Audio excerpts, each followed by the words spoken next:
Nagaan Waaqayyoo isiniif haa ta'u, akkam jirtu nagaa keessanii naguma. Waaqayyoof galanni haa ta'u, an baay'ee nagaa kooti. Gooftaaf galanni haa ta'u, erga baay'ee gabaabaa tokko isinii wajjin ilaala. Mee Waaqayyoon kadhanne jalqabna. Yaa Waaqayyo yeroo nu laatte kanaaf galanni siif haa ta'u. Gooftaa keenya yeroo gabaabaa walii wajjin ilaalutu sagalee kee nuuf eebbisi. Yeroo baay'inaaf dheerinaaf yeroo gabaabina miti dubbiin kee jireenya namaa gaafa argatu yaa Waaqayyo jireenya namaa geeddaraa.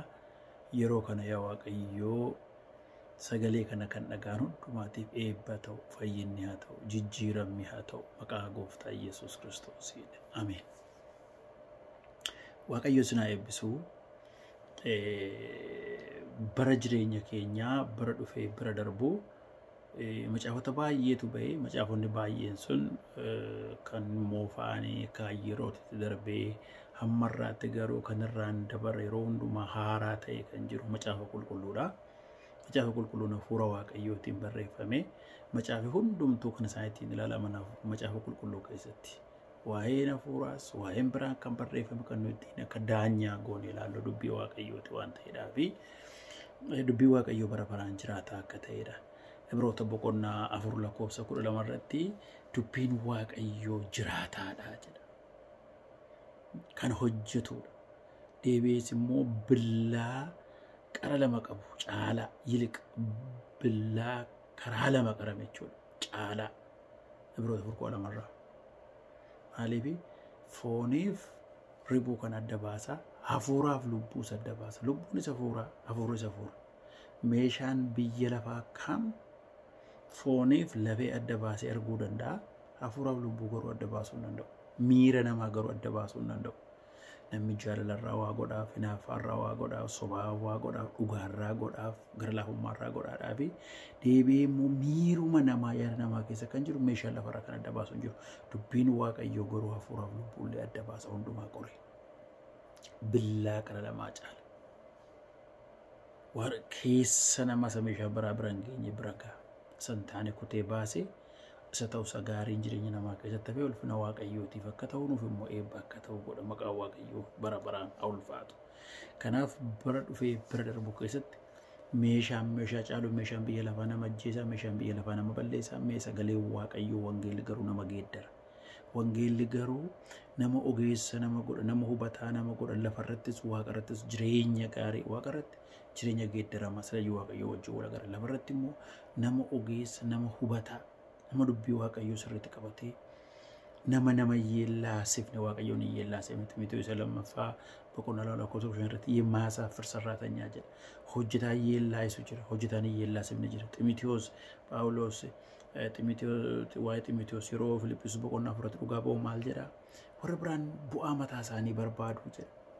Garuu waa'ee keessan kan dhiphatu dhugaadhaaf kan dhaabbatu garuu nama tokko jira Timoteewos jedha. Hojjetaa yeellaa ni ta'e, hojjetaa Waaqayyoon yeellaasifne ta'e, dubbii sagalee wangeelaa kana sirriitti qabadhu.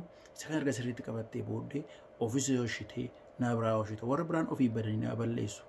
Isaan warra sheemiin isaan jiru yeelloo Waaqayyoonis yeellaasanii namas yeellaasanii ofiis yeella'u.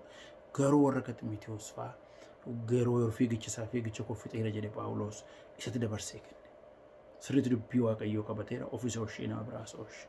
Dubbii Waaqayyootu nama oolcha, dubbii Waaqayyootu nama fayyisa, dubbii Waaqayyootu karaa namatti agarsiisa, dubbii Waaqayyootu bara keessa nama baaseetu mootummaa Waaqayyootiin nama ga'a. Maqaan Waaqayyoo bara baraan haa ulfaatu. Mucaa tokkotu jedha, macaafan baay'ee jaalladhu tokko jira, Wangeelaa Damoos kan jedhutu barreessee isa Faakuu Misaalee jedha. Achirraa maayidhaa lafa isin hojjetu biiroosii keessa halaafii tokkotu jira. Halaafiin sun horii guddaa argata. Garuu uffata isaa jireenyi isaa garuu namoota hundumaati gadi. Bakka harkaan taa'u jechuudha. Horiin waan tokkoon barakatuuf harkaan taa'u waan ta'eedhaafi kanaafi gaaf tokko mana Waaqayyootan geessatti namni hundumtuutti manii dadhabanii isheen garuu hundumaa paasterii isheeti jechi akka inni lallabu bazuumaam isaatu sabaa keetti bakka abeeddumatu bu'aa gaafa inni lallaba. Inde maala balufaa caalaa argaa tiibirraa yaa beet kan akka kanaan jiru. Eji warra TV show murati beekana ni balufaan jedha. Namni akka saarra basaarraa kan ba'u yoo dhagaarra teesse dhagaan sinquuqu yoo lafa teesse sibiila ture wanti dhagaamu hin jiru jireenyuma namaa lafaan boo jireenya namaa keessa galee jijjiira jetteetta. Bakka kanaaf sanbata kana naqee ilaalaa dheeroon waa sallallahu akka dhaqee ilaalaa akkas ta'eeti. Mee dhaqee ishee jettu kun ilaalaa dhaqee. Ishee waaqayyoon kadhatteetti yaa waaqayyoo egaa lallaba paasterii kooti keessa abidda dhuguma muu lallabachuudhaan egaa abidda ta'e. Iji seenyuudha jedhama paastericha irra jira lallabuu gaasha lallabu sana irra jira. Gaafa dhaqanii faarfannaan hin faarfatame paasteriin asiin bahu hin kadhatame paasteriin asiin bahu biiroo isaa jedhattee yaaddi isheen hin jedhame paasteriin asiin bahu namicha geessitee namicha wajjin taa'anii dhaggeeffataa jiru. Gaafa yeroo lallabaa gahuu daakuniin shattee daakuniin tokko lafaa ka'ee lallabuu jalqabe. Eessa lallabaa seera uumamaa dhaqee lallaba. Seera uumamaa boqonnaa 5 Daawit waggaa 930 jiraate abaluu waggaa 910 jiraate seet 910 jiraate abaluu ammana jiraate mata suulaan waggaa 969 jiraate Heenook immoo waggaa 300 jiraate eeyol fudhatame eessa waaqayyoof fudhate jedheetu kana lallabee Alihazaar immoo du'aa guyyaa 4 kee foon isaa sirraa moofne dubartii ishee waggaa 2 dhiigi ishee dhangalee utuu waa tokko hin jedhin carqii isaa kaa'ee qabattee fayyite jedhee shattanii raawwate lallabasa. Kanumaan abaluun jiraate injiraate jedhe hin gaddite isheen maal amma kun nooree moote injiraate waggaa 900 injiraate waggaa 900 injiraate waggaa 900 maayin amma kun amma lallaba maaliiti jette bakka isheen maraate yaada ishee keessatti wanta kun dhaggeeffanne. Namichi garuu baay'ee tokko baay'ee dhaggeeffatee nama kahaadii nama waa'ee waaqayyoo irraa dhimma hin qabne nama akka hin taanetti jiraatudha. Nama akka barbaade waan gadhee jiraatudha. Gaafa sana garaan isaa tuqamee gale. Boromtaa dabinoo gaafa hojii kan isheen gaddaa dhatte lafa laalaa dhatte. Yeroo isheen lafa laalaa gaddaa dhattu boromtaa isaa gaafa wal arganii baay'een gammadee maal paasteriin keenya na bidda buusuun turre inni tusa dhageesse maal jette nane maal naa godhaa jedhee maal naa godha paasteriin kee waaqa waggaa amma kana nama jiraachisu erga isa kana waggaa 910 mata soo lafa 969 isa biraa mootuu du'an agarsiisu ol fudhata ta'e waaqa akkasitti nama malee anoo jireenyumtu jibbisee jireenyoon harkaa badee jira. Waaqa bara dheeraa nama jiraachisu waaqa umrii namaa dabalu waaqa yeroo namaa kennu waaqa bara dheeraa nama jiraachisu yeroo malee nama najjeefne kana amana'anii jedhe. Paasteriin isheen abidda buusa jette utuu hin ta'in hafuura qulqulluu isa abidda buuse keessa nama waan hin taane buqqisee gubee waan hin ta'u nama keessa kaa'utu nama kana nama kaadee kana geeddare. Obboloota tokko kana isiitti iji keessan abaluu baay'ee faarfata abaluu baay'ee lallaba abaluu baay'ee raaja yookiin immoo abaluu biyya kanatti mitti qabee jira abaluu kun hin jedhina iji keessan waaqayyo irraa haa ta'u. Gaafa sana tareetu ishee paasteriin ishee jiraate nama kana jijjiirumiitu buutaa zinnaasaa maalsaa ishee gammada maleessa. Dubbii waaqayyoo eenyullee yoo dubbate qalbiittis sagalee ol fuudhees sagalee xinnaa yoo dubbate dubbii waaqayyoo jireenya namaa geeddara. Billaa qara lamaan qarame caala. Dubbii waaqayyootu nama geeddara. Dubbii waaqayyoo hafuura qulqulluun barreeffame. Dubbiin waaqayyoo abidda nama balleessu abidda mana gubu miti. Abidda waan hin taane nama keessaa buqqisee waan ta'u nama keessa kaa'udha. Garaa dhagaa cabsee garaa namaa kan jijjiiru.